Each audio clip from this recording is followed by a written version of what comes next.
میں مبلغ بنوں سنتوں کا، خوب چرچا کروں سنتوں کا، ہو کرم بحر خاک مدینہ۔ الحمدللہ رب العالمین والصلاة والسلام علی سید المرسلین، اما بعد فاعوذ باللہ من الشیطان الرجیم، بسم اللہ الرحمن الرحیم۔ الصلاة والسلام علیک یا رسول اللہ وعلی آلک واصحابک یا حبیب اللہ۔ الصلاة والسلام علیک یا نبی اللہ وعلی آلک واصحابک یا نور اللہ۔ سرکار دو عالم نور مجسم صلی اللہ تعالی علیہ وآلہ وسلم کا فرمان عالی شان ہے، بروز قیامت تم میں سے میرے سب سے زیادہ نزدیک وہ شخص ہوگا جس نے دنیا میں مجھ پر کثرت سے درود پڑھا ہوگا۔ صلو علی الحبیب صلی اللہ تعالی علیہ۔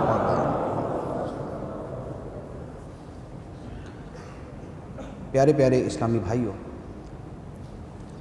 آج کا بیان اللہ کے پیارے حبیب صلی اللہ تعالی علیہ وآلہ وسلم کے حقوق کے بارے میں ہے۔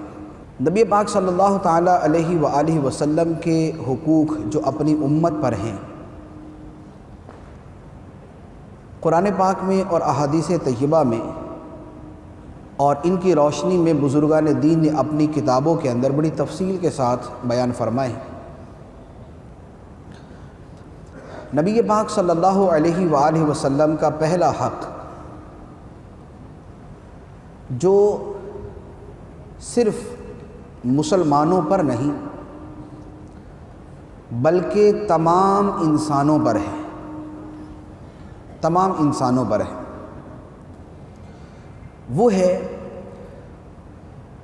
سرکار دو عالم صلی اللہ علیہ وآلہ وسلم پر تہ دل سے ایمان لانا۔ اب آگے اس ایمان کی تفصیلات ہیں کہ سرکار دو عالم صلی اللہ علیہ وآلہ وسلم پر ایمان کن کن چیزوں میں، کن کن اشیاء میں ہے۔ اکثر و بیشتر مسلمان تو جانتے بھی ہیں، مانتے بھی ہیں، اور کچھ جانتے نہیں لیکن مانتے بہرحال تمام ایمانیات کو ہیں۔ نبی پاک صلی اللہ علیہ وآلہ وسلم کی نبوت و رسالت کے بارے میں جس پر ایمان لانا ہے، اس میں ایک بات تو یہ ہے کہ آقا کریم صلی اللہ علیہ وآلہ وسلم تمام انسانوں کی طرف اللہ کے رسول بن کر آئے۔ اللہ تعالیٰ قرآن پاک میں ارشاد فرماتا ہے، قُلْ يَا أَيُّهَا النَّاسُ إِنِّي رَسُولُ اللَّهِ إِلَيْكُمْ جَمِيعًا۔ اے محبوب تم فرماؤ، اے لوگو، یا ایھا الناس، اے لوگو، انی رسول اللہ الیکم جمیعا، میں تم سب کی طرف اللہ کا رسول بن کر آیا، تم سب کی طرف اللہ کا رسول بن کر آیا۔ ایک اور آیت میں اللہ تبارک و تعالی ارشاد فرماتا ہے، وَمَا أَرْسَلْنَاكَ إِلَّا كَافَّةً لِلنَّاسِ بَشِيرًا وَنَذِيرًا۔ اے محبوب، ہم نے آپ کو تمام انسانوں کی طرف ڈر سنانے والا اور خوشخبری دینے والا بنا کر بھیجا ہے۔ نبی پاک علیہ الصلاۃ والسلام بشیر ہیں، خوشخبری دینے والے، نذیر ہیں، ڈر کی خبریں سنانے والے۔ پہلی آیت میں لفظ ہے الیکم جمیعا، تم سب کی طرف اللہ کا رسول، اور دوسری آیت میں لفظ ہے کافۃ للناس، تمام انسانوں کی طرف ہم نے آپ کو بشیر اور نذیر بنا کر بھیجا۔ تو سرکار دو عالم صلی اللہ علیہ وآلہ وسلم کی نبوت و رسالت پر جو ہمارا ایمان ہے، اس کی ایک پہلو اس کا یہ ہے کہ آپ کو اللہ تعالیٰ نے تمام انسانوں کے لیے تا قیام قیامت رسول بنا کر بھیجا ہے۔ ایمانیات کا دوسرا پہلو کہ نبی کریم صلی اللہ تعالیٰ علیہ وآلہ وسلم اللہ تعالیٰ کے وہ آخری نبی ہیں کہ جن کے بعد کوئی نیا نبی دنیا میں تشریف نہیں لائے گا۔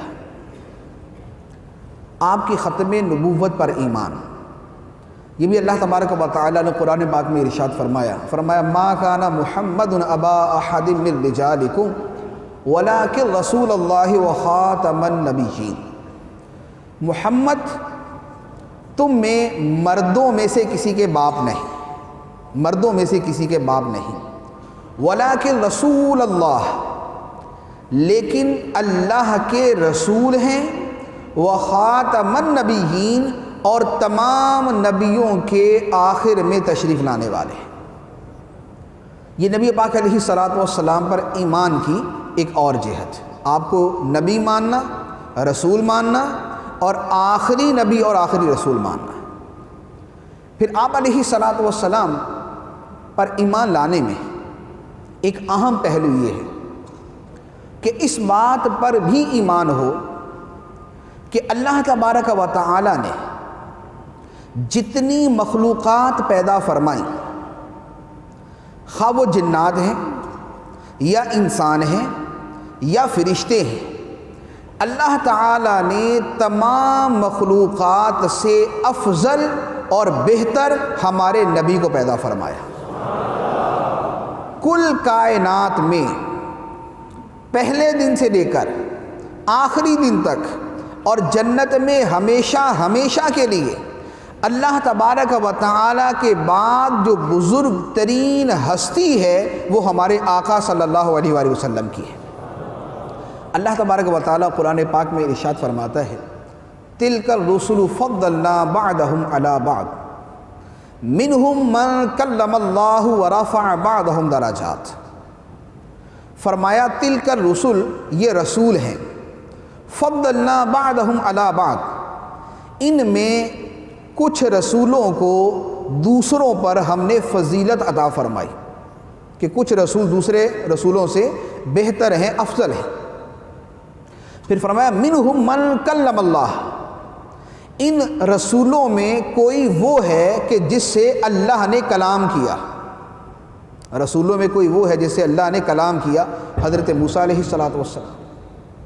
اور فرمایا کہ وَرَفَعَ بَعْضَهُمْ دَرَجَاتٍ، اور ان رسولوں میں کوئی وہ ہے کہ جسے اللہ تعالیٰ نے درجوں بلندی عطا فرمائی، جسے درجوں بلندی عطا فرمائی۔ وہ ہستی کہ جسے درجوں بلندی عطا کی گئی وہ ہمارے آقا کریم صلی اللہ علیہ وآلہ وسلم کی ذات مبارکہ ہے۔ تو سرکار دو عالم صلی اللہ علیہ وآلہ وسلم پر ایمان اس اعتبار سے بھی ضروری ہے کہ آپ تمام مخلوقات میں سب سے افضل ہیں۔ یہ وہ دو تین پہلو کہ جو آپ پر ایمان لانے کے حوالے سے۔ اب اسی میں یہ بھی ہے کہ آپ بے مثل ہیں، آپ جیسا کوئی اور نہیں، آپ جیسا کوئی اور پیدا نہیں ہو سکتا۔ اللہ تعالیٰ نے آپ کو جیسا پیدا کیا ایسا اللہ تعالیٰ نے نہ کوئی اور بنایا ہے نہ بنائے گا۔ یہ ایمانیات کے حوالے سے۔ اس کے بعد نبی پاک صلی اللہ علیہ وآلہ وسلم کا دوسرا حق جو ہر امتی پر ہے وہ ہے نبی پاک صلی اللہ تعالیٰ علیہ وآلہ وسلم سے سچی محبت کرنا۔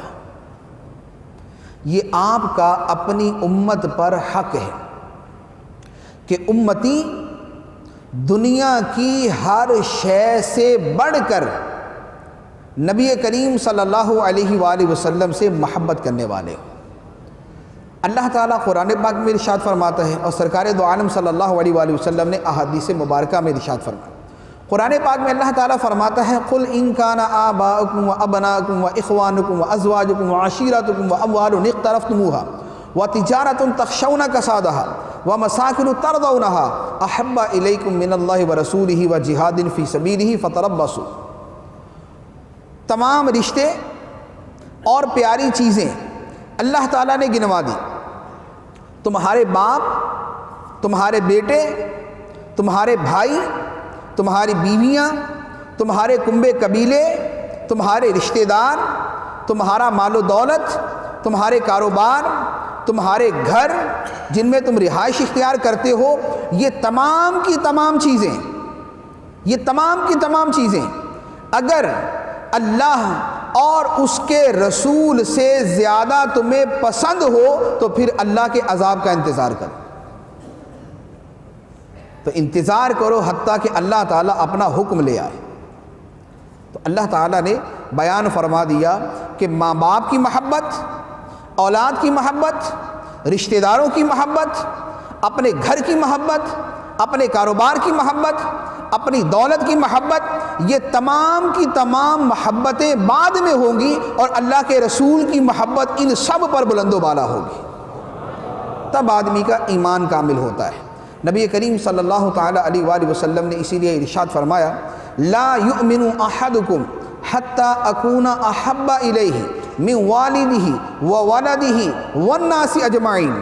ارشاد فرمایا تم میں سے کسی شخص کا ایمان اس وقت تک مکمل نہیں ہو سکتا، تم میں کسی شخص کا ایمان اس وقت تک مکمل نہیں ہو سکتا جب تک میں اسے اس کے باپ، اس کی اولاد اور تمام لوگوں سے زیادہ محبوب نہ ہو جاؤں۔ جب ساری کائنات سے بڑھ کر محبت اللہ کے رسول صلی اللہ علیہ وآلہ وسلم کے ساتھ ہوگی تب ایمان مکمل ہوگا، حتیٰ کہ اپنی جان سے بھی زیادہ، اپنی جان سے بھی زیادہ محبت سرکار دو عالم صلی اللہ علیہ وآلہ وسلم کے ساتھ۔ ایک حدیث مبارک ہے، سیدنا عمر فاروق رضی اللہ تعالی عنہ نبی پاک صلی اللہ علیہ وآلہ وسلم کی بارگاہ میں حاضر ہوئے اور عرض کیا، یا رسول اللہ صلی اللہ علیہ وسلم، مجھے آپ سے بڑی محبت ہے، اتنی محبت کہ ہر شے سے بڑھ کر میں آپ سے محبت کرتا ہوں سوائے اپنی جان کے۔ نبی پاک صلی اللہ علیہ وآلہ وسلم نے ارشاد فرمایا، اے عمر، اپنی جان کا استثناء کر دیا۔ سرکار علیہ الصلوۃ والسلام نے فرمایا، اے عمر، تمہارا ایمان اس وقت تک مکمل نہیں ہو سکتا جب تک اپنی جان سے بڑھ کر مجھ سے محبت نہ کرو۔ سیدنا عمر فاروق رضی اللہ تعالی عنہ نے تھوڑی دیر غور کیا، اور غور کرنے کے بعد عرض کرنے لگے، یا رسول اللہ صلی اللہ علیہ وسلم، آپ مجھے میری جان سے بڑھ کر پیارے ہیں، آپ میری جان سے بڑھ کر مجھے پیارے ہیں۔ نبی پاک علیہ الصلوۃ والسلام نے ارشاد فرمایا کہ اے عمر، اب تمہارا ایمان مکمل ہوا۔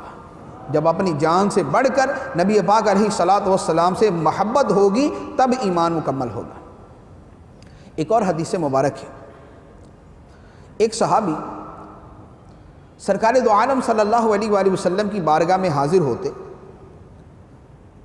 اور آپ علیہ الصلوۃ والسلام کو دیکھنے کا اس کا انداز یہ ہوتا کہ ہم جب کسی کو دیکھتے ہیں تو پلکیں جھپکتے ہیں، وہ نبی پاک علیہ الصلوۃ والسلام کو ٹکٹکی باندھ کے دیکھتے ہیں۔ ٹکٹکی باندھ کے دیکھنا کہ بغیر پلکیں جھپکائے دیکھنا، یعنی یوں دیکھنا، مسلسل دیکھے جا رہے ہیں۔ نبی پاک صلی اللہ علیہ وآلہ وسلم نے ارشاد فرمایا کہ اے صحابی، تمہارا کیا حال ہے، یعنی یہ کیا کرتے ہو تم کہ دیکھتے ہوئے پلکیں بھی نہیں جھپکتے، یہ کیا ہے؟ انہوں نے عرض کیا، یا رسول اللہ صلی اللہ علیہ وسلم، میں آپ کے چہرہ انور کے دیدار سے لطف اندوز ہوتا ہوں، میں آپ کے چہرہ انور کے دیدار سے لطف اندوز ہوتا ہوں، اور اس لذت اور اس سرور کی وجہ سے وہ اپنی آنکھیں جھپکنا پسند نہیں کرتے تھے۔ تو صحابہ کرام کی محبت سرکار دو عالم صلی اللہ علیہ وآلہ وسلم کے ساتھ اس قسم کی تھی، اور اس کی وجہ یہ تھی کہ یہ آپ کا امت پر حق ہے کہ امتی سب سے بڑھ کر سرکار دو عالم صلی اللہ علیہ وآلہ وسلم سے محبت کرے۔ یہ محبت والا ایک حق ہے۔ ایک اور حق وہ ہے کہ نبی پاک صلی اللہ علیہ وآلہ وسلم کا کثرت کے ساتھ ذکر کیا جائے اور کثرت کے ساتھ آپ کو یاد کیا جائے۔ اب وہ یاد کرنا مختلف صورتوں میں ہو سکتا ہے۔ وہ یاد کرنا اس طور پر بھی ہے جو اللہ تعالیٰ نے خود فرما دیا، ان اللہ و ملائکتہ یصلون علی النبی یا ایھا الذین آمنوا صلوا علیہ وسلموا تسلیما، کہ بے شک اللہ اور اس کے فرشتے درود بھیجتے ہیں اس نبی پر، اے ایمان والو تم بھی ان پر درود بھیجو اور تم بھی ان پر سلام پڑھو۔ اسی طرح نبی پاک صلی اللہ علیہ وآلہ وسلم کو یاد کرنے کا ایک اور طریقہ یہ ہے کہ ہماری گفتگو میں نبی پاک صلی اللہ علیہ وآلہ وسلم کا مبارک تذکرہ موجود ہو۔ ہمیں کچھ نہ کچھ احادیث، کچھ نہ کچھ سنن مبارکہ یہ ہمیں یاد ہو، اور کثرت کے ساتھ آپ کو یاد کرنے کی کوشش کی جائے، جیسے صحابہ اور تابعین کا حال تھا۔ نبی پاک علیہ الصلاۃ والسلام کی تقریباً جملہ حدیثیں ہمارے پاس موجود ہیں، کتابوں کے اندر موجود ہیں۔ کتابیں لکھنے کا رواج تقریباً سرکار علیہ الصلاۃ والسلام کے 100 سال کے بعد شروع ہوا۔ اس سے پہلے جو صحابہ کرام کی حدیثیں ہم تک پہنچی ہیں وہ کس طرح پہنچتی تھی؟ اس کا طریقہ یہ ہوتا تھا کہ صحابہ کرام جب بھی ملتے تو نبی پاک علیہ الصلاۃ والسلام کی باتیں شروع کر دیتے۔ جس نے سرکار علیہ الصلاۃ والسلام کے پاس جیسا وقت گزارا ہوتا وہ اسی وقت کو یاد کرنا شروع کر دیتا۔ جب میں سرکار علیہ الصلاۃ والسلام کے ساتھ تھا اس وقت آپ نے یہ فرمایا تھا، اس وقت آپ اس انداز کے اندر بیٹھے ہوئے تھے، آپ نے اس قسم کا لباس پہنا ہوا تھا، آپ کی بات کرنے کا انداز یہ تھا۔ یہ باتیں بار بار دہرانا وہ ذریعہ ہے کہ جس کی وجہ سے آج ہم تک ساری حدیثیں پہنچی ہوئی۔ تو گویا نبی پاک علیہ الصلاۃ والسلام کی یاد صحابہ کرام کی زندگی کا حصہ تھا، اور آپ کی محبت میں رونا اور آپ کا ذکر کر کے رونا یہ صحابہ کرام کا طریقہ تھا۔ ایک روایت ہے سیدنا عمر فاروق رضی اللہ تعالیٰ عنہ، آپ مدینہ منورہ کی گلیوں کے اندر رات کے وقت جو ہے وہ پھرا کرتے تھے تاکہ لوگوں کے احوال معلوم کریں۔ ایک مرتبہ مدینہ منورہ کی گلیوں کے اندر جا رہے تھے تو آپ نے رونے کی آواز سنی۔ آپ گھر کے قریب چلے گئے کہ پتہ نہیں کوئی کیوں رو رہا ہے۔ جب قریب پہنچے، گھر کے قریب پہنچے تو پتہ چلا کہ کوئی عورت رو رہی ہے۔ آپ اور زیادہ پریشان ہوئے کہ یہ آدھی رات کا وقت ہے، عورت رو رہی ہے، پتہ نہیں کیا معاملہ ہے۔ مزید جب کان لگا کے سنا تو پتہ چلا کہ وہ کچھ اشعار پڑھ رہی ہے، اور اشعار پڑھ کر وہ رو رہی ہے۔ سیدنا عمر فاروق رضی اللہ تعالی عنہ نے پوری طرح توجہ کی۔ جب توجہ کی اور اشعار سنے تو ان اشعار کے اندر وہ عورت جو کہہ رہی تھی وہ اللہ کے محبوب علیہ الصلاۃ والسلام کو یاد کرتے ہوئے دعا مانگ رہی تھی کہ اے اللہ مجھے اور میرے محبوب کو جنت کے اندر اکٹھا کر دینا۔ سرکار دو عالم صلی اللہ علیہ وآلہ وسلم کی محبت میں اشعار پڑھتے ہوئے وہ صحابیہ عورت رو رہی تھی۔ سیدنا عمر فاروق رضی اللہ تعالی عنہ نے جب وہ اشعار سنے تو آپ بھی اس کے گھر کے پاس بیٹھ کر رونا شروع ہو گئے۔ تو یہ صحابہ اور صحابیات کی حالت تھی کہ سرکار دو عالم صلی اللہ علیہ وآلہ وسلم کی یاد مبارک ان کے دلوں میں یوں رچی بسی تھی کہ آدھی رات کے وقت آقا کریم صلی اللہ علیہ وآلہ وسلم کو یاد کر کے آنسو بہا رہے۔ تو سرکار دو عالم صلی اللہ علیہ وآلہ وسلم کو کثرت سے یاد کرنا، اب خواہ وہ درود پاک کی صورت میں ہو کہ آدمی کثرت سے درود پاک پڑھے، اس کی یہ صورت بھی ہو سکتی ہے کہ دوسروں کے سامنے سنتوں کا بیان، دوسروں کے سامنے احادیث طیبہ کا بیان، اس کی یہ صورت بھی ہے کہ نبی پاک علیہ الصلاۃ والسلام کی سیرت طیبہ کا مطالعہ کیا جائے، کیونکہ ایک بڑی واضح سی بات ہے کہ امتی اپنے نبی علیہ الصلاۃ والسلام کی سیرت ہی سے واقف نہ ہو تو کتنی بدقسمتی کی چیز ہے کہ اس نے پڑھا ہی نہیں کہ سرکار دو عالم علیہ الصلاۃ والسلام کا بچپن مبارک کیسا تھا، آپ کا لڑکپن کیسا تھا، آپ نے جب اعلان نبوت فرمایا تو احوال کیا تھا، آپ نے مکہ مکرمہ کے اندر کیسی زندگی گزاری، آپ نے مدینہ منورہ ہجرت کی تو دوران ہجرت کیا ہوا، مدینہ منورہ کے اندر آپ کی حیات طیبہ کیسی گزری،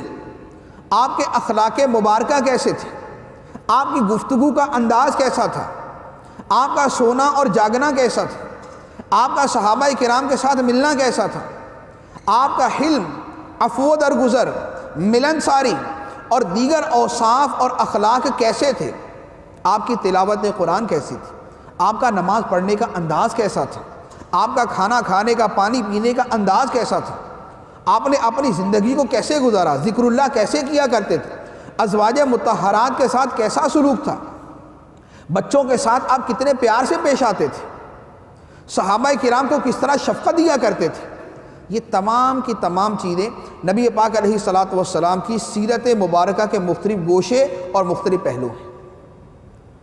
اور وہ کیسا مسلمان ہے کہ جس کو سرکار دو عالم صلی اللہ علیہ وآلہ وسلم کی مبارک زندگی کی ان پہلوؤں کا اور ان چیزوں کا پتہ ہی نہ ہو۔ تو کثرت ذکر جو ہے، نبی پاک علیہ الصلاۃ والسلام کی سیرت کا مطالعہ کرنا، آپ کے انداز کو سیکھنا، آپ کی سنت پر عمل کرنا اور آپ کی طرز زندگی کو اپنانا، یہ تمام کی تمام چیزیں اللہ تعالیٰ نے مسلمانوں پر سرکار علیہ الصلاۃ والسلام کے حق کے طور پر لازم کی۔ تو لہذا جتنا ہو سکے اپنی گفتگو کے اندر، اپنی تنہائی میں، اپنی خلوت میں، اپنی جلوت میں، دوسروں سے ملنے ملانے میں، ہم جب آپس کے اندر ملتے ہیں، ہم اگر گھنٹوں گپے مارنا چاہیں تو کوئی مسئلہ نہیں ہوتا، دنیا جہان کی باتیں کرتے ہیں، دو اکٹھے ہوئے، موسم کیسا ہے، گرمی ہے، اچھا گرمی ہے، کتنی گرمی ہے، ٹھنڈ ہے، سردی ہے، کتنی سردی ہے، فلاں جگہ یہ ہوا، فلاں جگہ یہ ہوا، دنیا جہان کی سیاست پہ، کھیل پہ، ادھر کی گفتگو، ادھر کی گفتگو، خاندانی معاملات، کاروباری معاملات، یہ تمام کی تمام چیزوں پر ہماری ڈسکشن ہوتی ہے۔ لیکن اگر ہم اپنی گفتگو کا کچھ نہ کچھ حصہ بطور خاص قصداً کوشش کر کے اس بات پر مشتمل کر لیں کہ ہم کسی سے بھی ملیں، اگر ہماری آدھے گھنٹے کی بھی ملاقات ہے تو کم از کم 2 سے 3 منٹ تو ایسے ہونے چاہیے کہ جن کے اندر اللہ اور اللہ کے رسول کا تذکرہ ہو۔ ہماری آدھے گھنٹے کی گفتگو کے اندر 2 سے 3 منٹ تو ایسے آنے چاہیے۔ کرنے والے جو دل سے کرنے والے ہیں، ان کی حالت تو یہ ہے کہ وہ کاروبار کرتے ہوئے اپنے کسٹمر، اپنے گاہک سے بھی اللہ رسول کی باتیں شروع کر دیں جن کو کرنا ہے، اور ہم اپنی فیملی کے اندر بیٹھے ہوئے نہ اپنے خاندان کے سامنے، نہ اپنی بیوی کے سامنے، نہ بچوں کے سامنے، نہ ماں باپ کے سامنے، نہ دوستوں کے سامنے ہماری زبان پر نہ ہمارے دین کی بات آئے، نہ اللہ کا ذکر ہو، نہ اللہ کے رسول صلی اللہ علیہ وسلم کا ذکر ہو۔ اگر کوئی نہ کوئی ہر موضوع کے اوپر احادیث موجود ہوتی ہیں اور زندگی کے ہر پہلو کے اندر نبی پاک علیہ الصلاۃ والسلام کی کوئی نہ کوئی سنت مبارکہ موجود ہوتی ہے، گفتگو کرنا چاہیں تو چند دن کی مشق کے بعد ہماری زبان عادی ہو جائے گی کہ ہم جہاں بھی گفتگو کریں وہاں گفتگو کے اندر اللہ کا اور اللہ کے رسول صلی اللہ علیہ وآلہ وسلم کا تذکرہ شروع ہو جائے۔ تو کوشش کریں کہ ہماری زندگی اس نہج پہ ہو۔ سیدنا عمر فاروق رضی اللہ تعالی عنہ کا طریقہ مبارکہ یہ تھا، آپ چونکہ کاروبار بھی کرتے تھے اور آپ کی بڑی خواہش تھی کہ سرکار علیہ الصلاۃ والسلام کی بارگاہ میں بھی زیادہ سے زیادہ موجود رہیں، تو آپ نے ایک طریقہ اختیار کیا۔ ایک انصاری صحابی تھے، انصاری صحابی سے آپ نے فرمایا کہ جتنی دیر میں کاروبار کروں گا اتنی دیر تم نبی پاک علیہ الصلاۃ والسلام کی بارگاہ میں موجود رہو گے،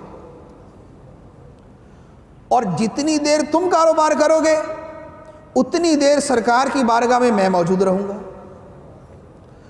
اب جس وقت میں موجود ہوں تو میں سنوں گا اور دیکھوں گا، تم سے ملاقات ہوگی تو ساری باتیں تمہیں بتا دوں گا، اور جب تم بیٹھو گے اور میں نہیں ہوں گا تو جب مجھ سے ملاقات ہوگی جو تم نے دیکھا اور سنا ہوگا وہ سارے کا سارا تم مجھے بتاؤ گے۔ کیوں؟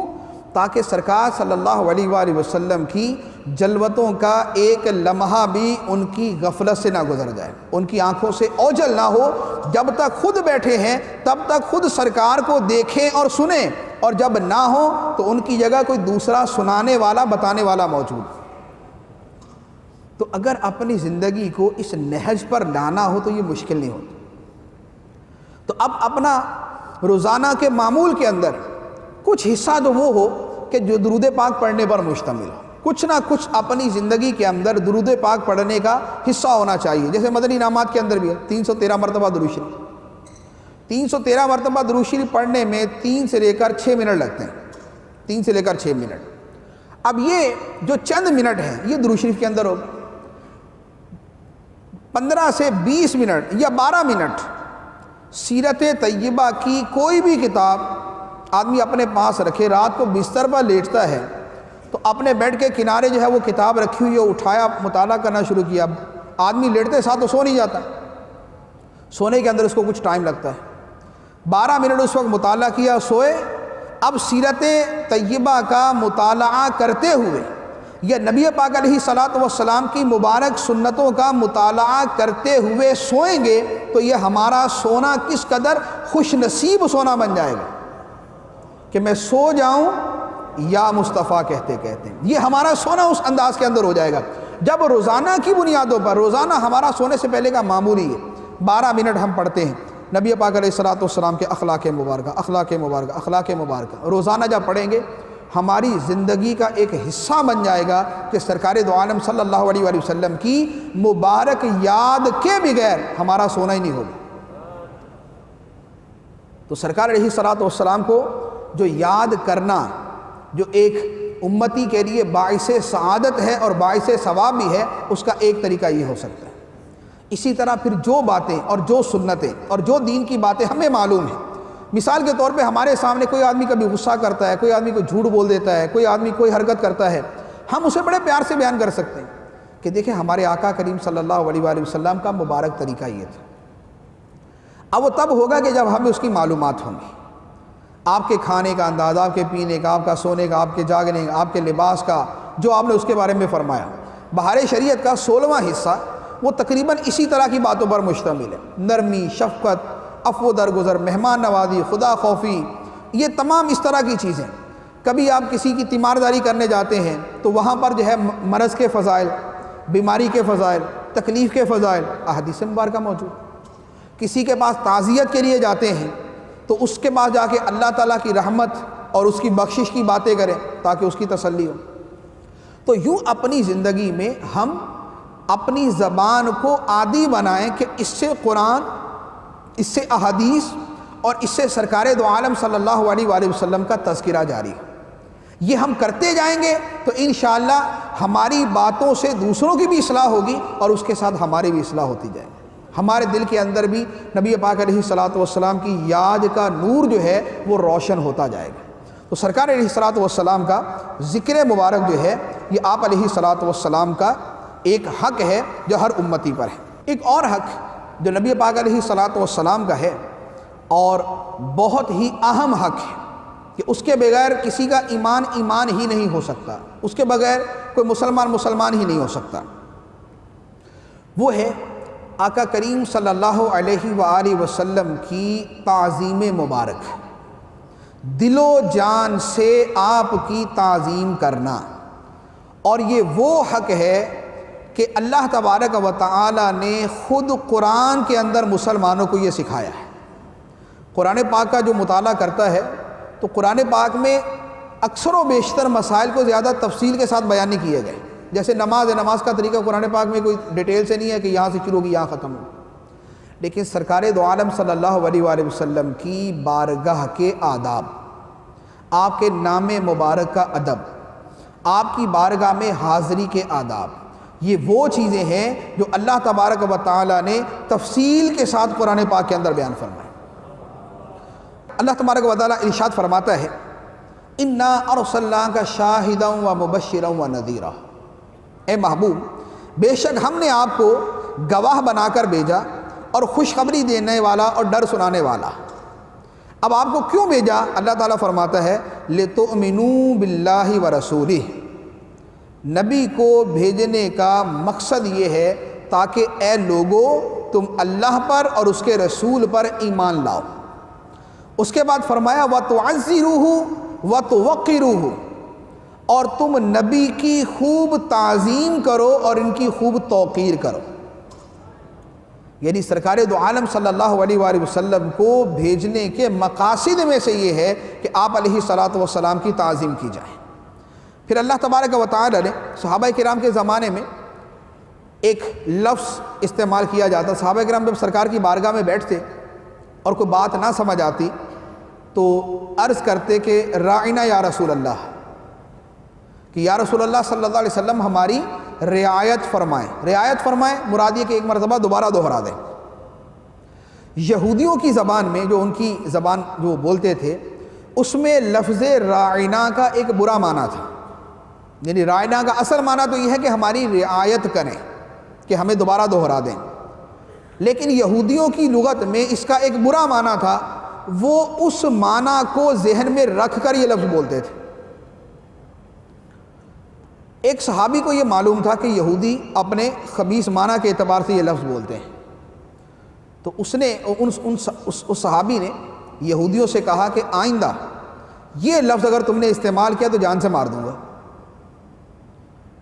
تو اب یہودیوں نے کہا کہ ہمارے اوپر اعتراض کرتے ہو، تمہارے مسلمان بھی تو استعمال کرتے، وہ بھی تو کہتے ہیں رائنا، ہم نے کہہ دیا تو کیا ہوا؟ اب وہ صحابی بڑے پریشان کہ اب میں کیسے سمجھاؤں، یعنی صحابہ کرام کو میں کیسے کہوں کہ رائنا نہ کہا کرو، کہ یہودی اسی کو غلط معنی کے اندر استعمال کرتے ہیں۔ اللہ تبارک و تعالی نے قرآن پاک کی آیت مبارکہ نازل فرمائی، ارشاد فرمایا یا ایھا الذین آمنوا لا تقولوا راعنا، اے ایمان والو لفظ راعنا نہ کہا کرو، اے ایمان والو لفظ راعنا نہ کہا کرو، کہ مسلمان اگرچہ اسے صحیح معنی میں استعمال کرتے ہیں لیکن یہودی اسی لفظ کو غلط معنی میں استعمال کرتے ہیں، لہذا مسلمانوں کے لیے بھی لفظ بولنے کو حرام قرار دے دیا، تاکہ ایسا لفظ استعمال نہ ہو سکے جو سرکار دو عالم صلی اللہ علیہ وآلہ وسلم کی تعظیم مبارک کے خلاف۔ اور پھر فرمایا لا تقولوا راعنا وقولوا انظرنا، راعنا نہ کہو بلکہ کہا کرو انظرنا۔ انظرنا، انظرنا کا مطلب یا رسول اللہ ہم پر نظر فرمائے، یا رسول اللہ ہم پر نظر فرمائے، یعنی اللہ تعالیٰ نے وہ متبادل دے دیا کہ جس کے اندر غلط معنی کا کسی قسم کا اندیشہ ہی نہ ہو۔ تو سرکار دو عالم صلی اللہ علیہ وآلہ وسلم کی بارگاہ میں کون سا لفظ بولنا ہے اور کون سا نہیں بولنا، اللہ تعالیٰ نے دونوں کو بیان کر دیا۔ تو یوں اللہ تعالیٰ اپنے محبوب علیہ الصلاۃ والسلام کی تعظیم سکھاتا ہے۔ ایک اور آیت مبارکہ ارشاد فرمایا یا ایھا الذین آمنوا لا ترفعوا اصواتکم فوق صوت النبی، اے ایمان والو اپنی آوازوں کو نبی کی آواز پر بلند نہ کرنا، اپنی آوازوں کو نبی کی آواز پر بلند نہ کرنا، ولا تجہروا لہ بالقول کجہر بعضکم لبعض، اور آپ کو اس انداز میں بلند آواز سے نہ پکارو جس طرح ایک دوسرے کو پکارتے ہو، ان تحبط اعمالکم وانتم لا تشعرون، کہیں ایسا نہ ہو کہ تمہارے اعمال برباد ہو جائیں اور تمہیں پتہ بھی نہ چلے، تمہارے اعمال برباد ہو جائیں تمہیں پتہ بھی نہ چلے۔ پہلا حکم دیا کہ آپ کی آواز پر اپنی آواز بلند نہ کرو، گفتگو کرتے ہوئے گھنٹوں گفتگو ہوتی ہے بہت سارے موضوعات کے اوپر، دین کے کام کے حوالے سے، جہاد کے حوالے سے، مسلمانوں کی خیر خواہی کے حوالے سے، اسلامی احکام کے نفاذ کے حوالے سے، تعلیمات اسلامیہ سکھانے کے حوالے سے، لیکن یہ جتنی دیر مرضی گفتگو ہو جائے کسی کی آواز نبی پاک علیہ الصلاۃ والسلام کی آواز سے بلند نہ ہو۔ اب آواز بھی بلند نہ کی جائے اس بارگاہ کے اندر، اللہ تبارک و تعالیٰ فرماتا، اور ساتھ ہی فرما دیا وَلَا تَجْهَرُوا لَهُ بِالْقَوْلِ كَجَهْرِ بَعْضِكُمْ لِبَعْضٍ، آپ کی بارگاہ میں اتنی بلند آواز سے نہ بولو جیسے ایک دوسرے سے بات کرتے ہو، ایک دوسرے سے بات کرتے کبھی آواز لے کر اسے پکار دیا، کبھی تھوڑا سی آواز کو بلند کر دیا۔ سرکار دو عالم صلی اللہ علیہ وآلہ وسلم کی بارگاہ میں فرما دیا کہ جیسے ایک دوسرے کو پکارتے ہو اس طرح ان سے خطاب نہ کرو کہ یہ ایسے نہیں ہے جیسے تمہارا ایک دوسرے سے تعلق ہے۔ نبی پاک صلی اللہ علیہ وآلہ وسلم سے تعلق جو ہے وہ نبی اور امتی والا ہے، وہ آقا اور غلام والا ہے، وہ مالک اور مملوک والا ہے، وہ سید اور خادم والا ہے۔ آپ کے ساتھ تعلق جو ہے وہ تمام کائنات سے ورا ہے اور تمام کائنات سے بلند و بالا ہے۔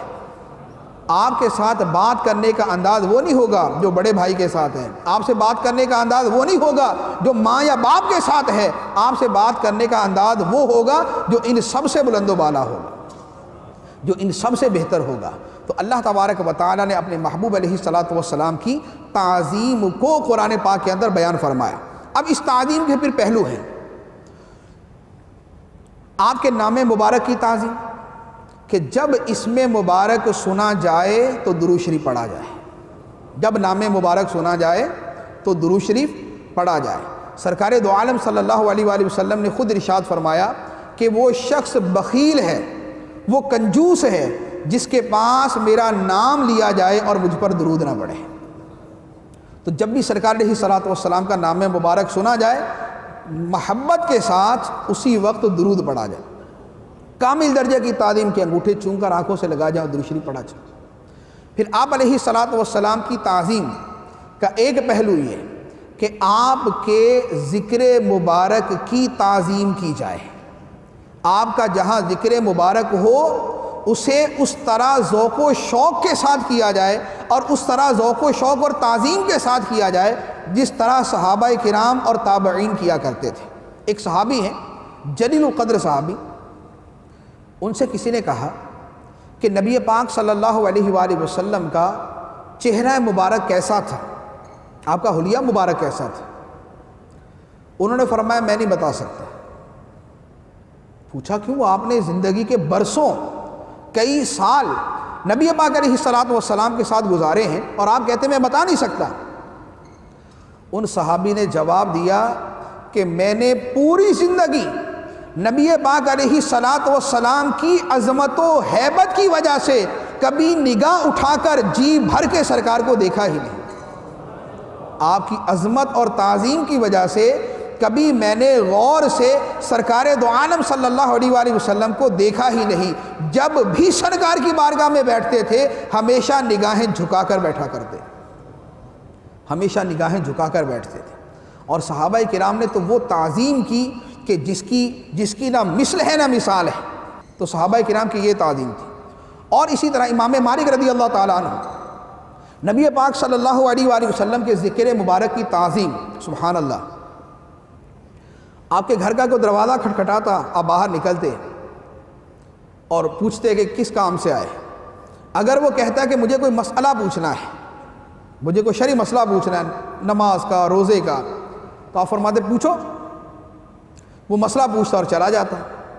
اور اگر کوئی دروازہ کھٹکھٹا کے کہتا کہ مجھے نبی پاک صلی اللہ علیہ وآلہ وسلم کی حدیث سننی ہے، اگر کوئی کہتا کہ حدیث سننی ہے، تو آپ فرماتے کہ ٹھہرو، گھر جاتے، کپڑے چینج کرتے، امامہ شریف سر پہ رکھتے، عطر لگاتے، تخت بچھاتے اور اس پر اس سائل کو بٹھاتے، پھر دو زانو ہو کر اس کے سامنے حدیث مبارک پڑھا کرتے تھے۔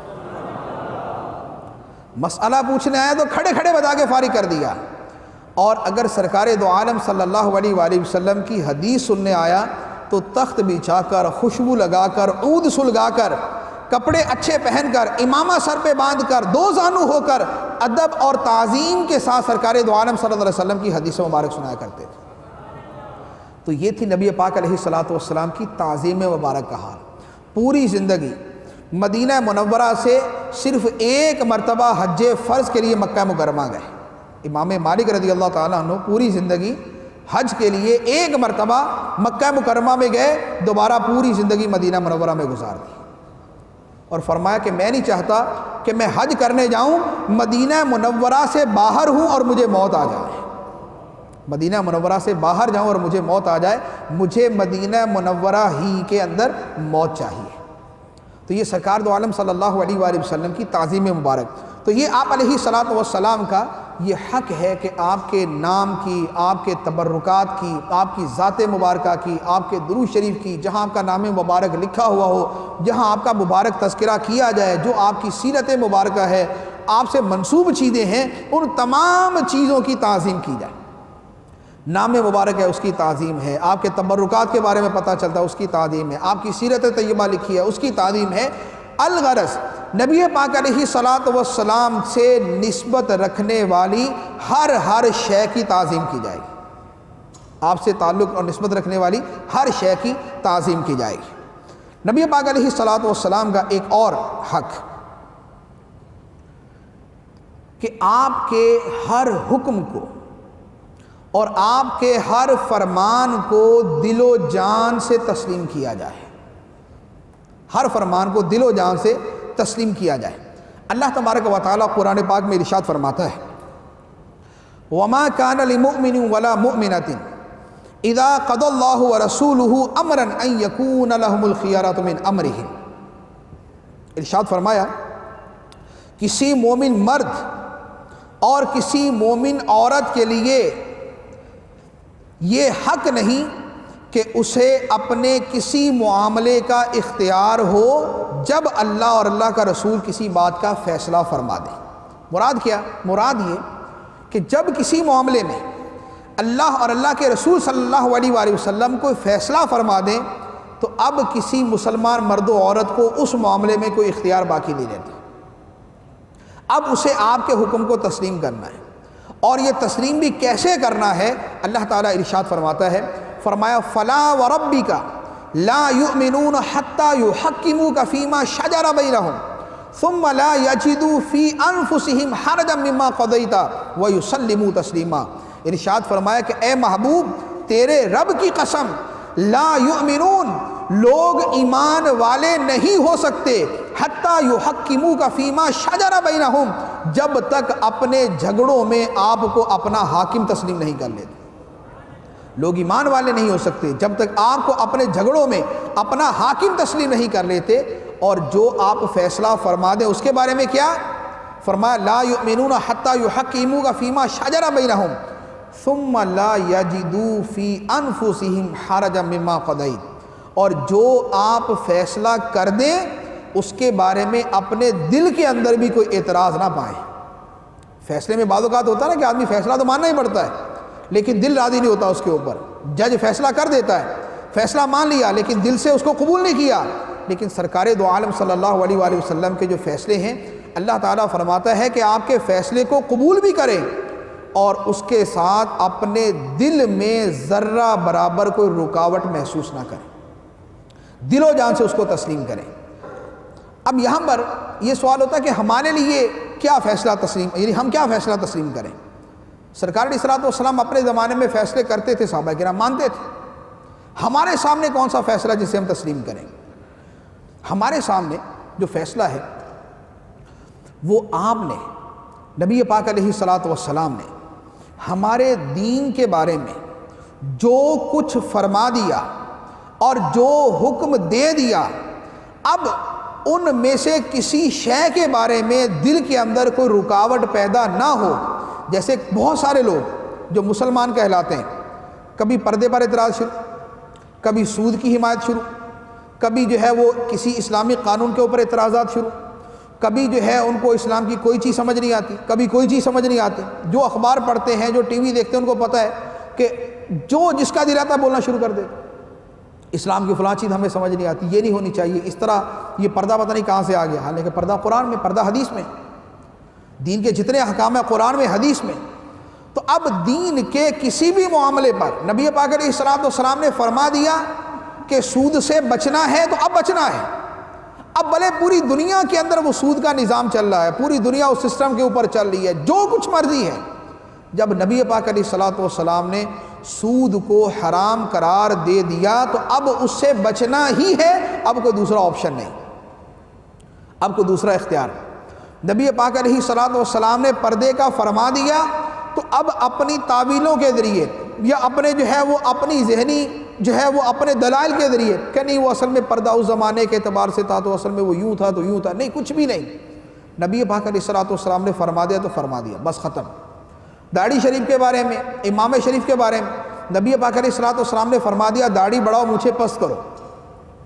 اب اس کے بعد جو ہے نا وہ اب تعویل ہے کہ نہیں اصل میں یہ تو اس زمانے کا کلچر تھا تو یہ یوں تھا، کوئی کلچر نہیں۔ نبی پاک علیہ الصلوۃ والسلام نے حکم دے دیا، اب دل و جان سے اسے تسلیم کرنا ہے اور کسی قسم کی دل کے اندر رکاوٹ نہ ہو۔ تو نبی پاک علیہ الصلوۃ والسلام کے حقوق میں سے ایک حق یہ کہ آپ کے جملہ احکام کو دل و جان سے تسلیم کیا جائے۔ صلو علی الحبیب صلی اللہ تعالی علیہ۔ میں مبلغ بنوں سنتوں کا، خوب چرچا کروں سنتوں کا، ہو کرم بحر خاک